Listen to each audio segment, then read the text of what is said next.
एक घर, एक परिवार और एक ऐसी सुबह जिसने पूरे दिल्ली को हिलाकर रख दिया। 1 जुलाई 2018 दिल्ली के बुरारी एरिया में एक ऐसी खबर आई जिसे सुनकर पुलिस भी सन्न रह गई।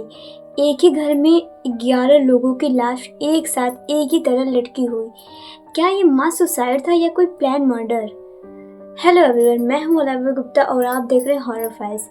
फ्रेंड्स, आज हम बात करने वाले हैं बुरारी मर्डर केस के बारे में, जो आपने कभी ना कहीं तो सुना होगा इस केस के बारे में, जिसमें 11 परिवार 11 लोगों का परिवार एक ही तरह लटकी हुई मिलती है।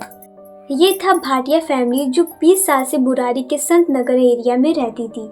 घर में रहते थे नारायण देवी माँ, उनके 2 बेटे भुवनेश, ललित और एक बेटी प्रतिभा। बहुएं और पोते पोतियों कुल मिलाकर 11 लोग रहते थे। सभी लोग बिल्कुल नॉर्मल जिंदगी जी रहे थे।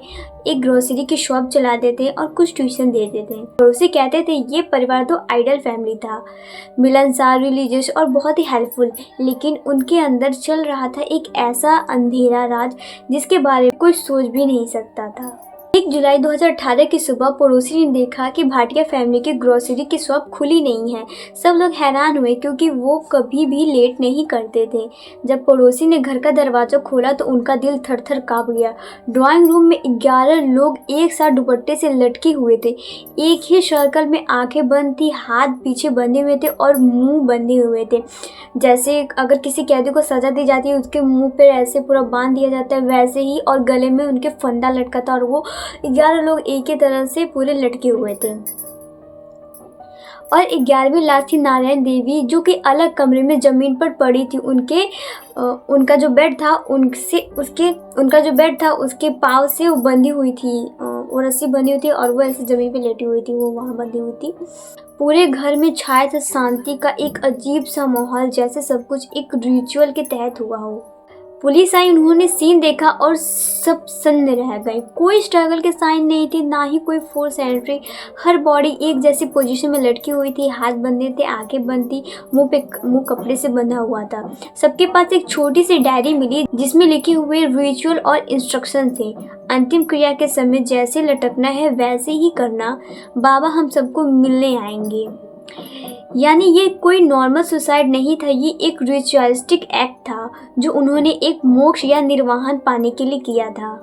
इन्वेस्टिगेशन में सबसे शॉकिंग बात ये थी कि ललित घर का सबसे छोटा बेटा था, सबको स्पिरिचुअल गाइडेंस देता था। उसके पिता की डेथ के बाद उसने कहना शुरू किया था कि उनके पिता की आत्मा उनसे बात करती है। उसी के बाबा के संदेश के जरिए पूरा परिवार रिचुअल फॉलो करता था। उन्होंने एक बाद पूजा बनाना ट्री लाइक रिचुअल की प्लानिंग की थी, जिसमें वो लिखे गए स्टेप के अकॉर्डिंग लटक कर मोक्ष पाने वाले थे।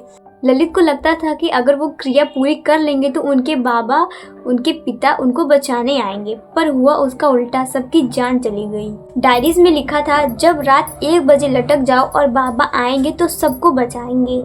उन्होंने 11 पाइप्स लगाए, सिंबल ऑफ 11th हाउस, और उन्हीं के नीचे रिचुअल हुआ। किसी को ये समझ नहीं आया एक एजुकेटेड फैमिली कैसे इतनी अंध और श्रद्धा में डूब गई। पुलिस ने क्लियर किया कि कोई आउटसाइडर इन्वॉल्व नहीं था, ये कलेक्टिव साइकोसिस केस था।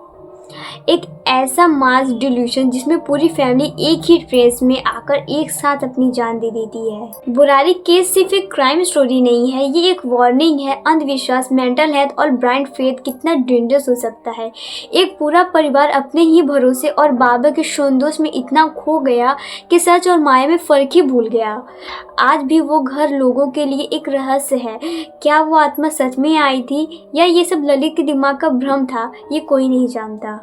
फ्रेंड्स, आपको क्या लगता है, ये केस मास सुसाइड था या किसी ने उन्हें हिप्नोटाइज किया था? अपना ओपिनियन कमेंट में जरूर लिखें और ऐसे ही हॉरर और मिस्ट्री वीडियोस देखने के लिए मेरे चैनल हॉरर फाइल्स को सब्सक्राइब करना ना भूलें।